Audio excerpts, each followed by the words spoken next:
বৈষম্যবিরোধী ছাত্র আন্দোলনে দৃষ্টিশক্তি হারানোর প্রায় ৬ মাস পার হলেও খবর নেননি কেউ। অনেকটা বিনা চিকিৎসায় ধুঁকছেন আজিজুল।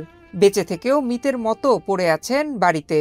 একমাত্র উপার্জনক্ষম ব্যক্তির দৃষ্টিশক্তি হারানোর কারণে পরিবারে নেমে এসেছে চরম অনিশ্চয়তা। করছে মানবেতর জীবন। অনিশ্চিত ভবিষ্যৎ নিয়ে চিন্তার ভাঁজ কপালে।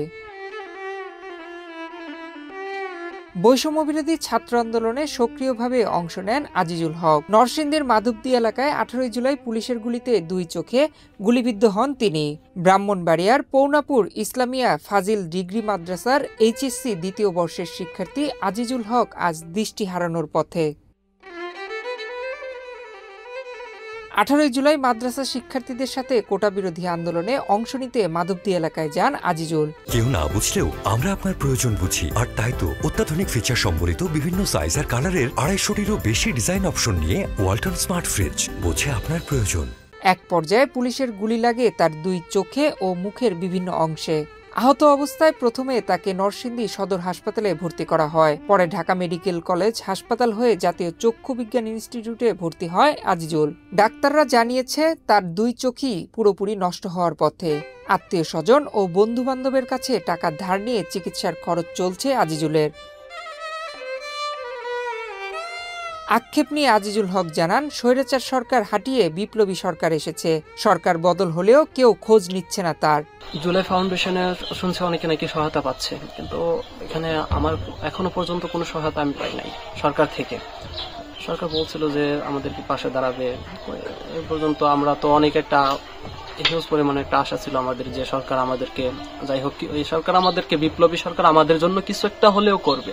যে জালেম সরকার আমাদের মধ্য দিয়ে যে সরকার হটলো, জালেম হটলো, তো আমরা এখানে পরে সরকার হয়তো পেয়েছি, কিন্তু আজ পর্যন্ত সরকার থেকেও কিছু হলো না, আর না কোনো সমন্বয় আসলো আমাদের সাথে দেখা করতে।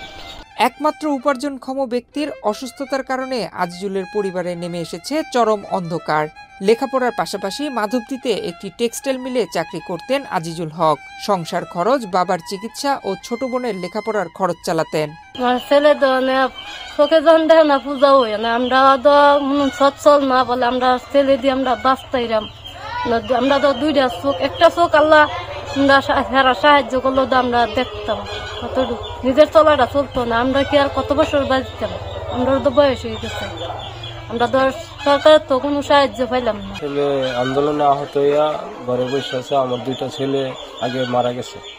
বর্তমানে এই ছেলেটি আমার অবলম্বন ছিল, কিন্তু এখন বর্তমানে আমার এই ছেলে ঘরে অন্ধ হয়ে বসে আছে, কিন্তু মরা মানুষের মতো, কিন্তু অন্ধ কিছু দেখে না, আর মরা মানুষের মতোই তো, কোনো লোক আসে না তাকে দেখার মতো। এখন বর্তমানে আমরা খুব কষ্টে চলাফেরা করতেছি। আজিজুল হককে নতুন বাংলাদেশ দেখার সুযোগ করে দিতে উন্নত চিকিৎসার জন্য বিদেশে পাঠানোর দাবি এলাকাবাসীর।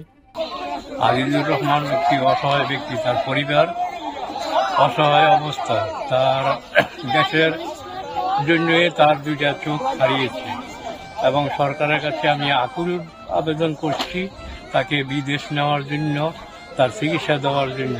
আজকে আজিজুল হক এই দেশের জন্য এই কইরা সে 2টা চোখ হারাইছে।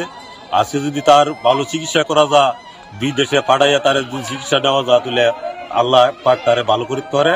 তাকে সে খুবই অসহায়, বাপ মা খুব অসহায়। যাই হোক, আপনারা সবাই তার জন্য একটু দৃষ্টিতে থাকেন, আল্লাহ যাতে তারে হেফাজত করে। বাঞ্ছারামপুর উপজেলা নির্বাহী কর্মকর্তা ফেরদৌসারা বলেন, এরই মধ্যে আজিজুল সহ 4 জনকে 5,000 টাকা করে প্রাইজ বন্ড দেওয়া হয়েছে। নয়ন বিশ্বাস, বাংলাদেশ প্রতিদিন।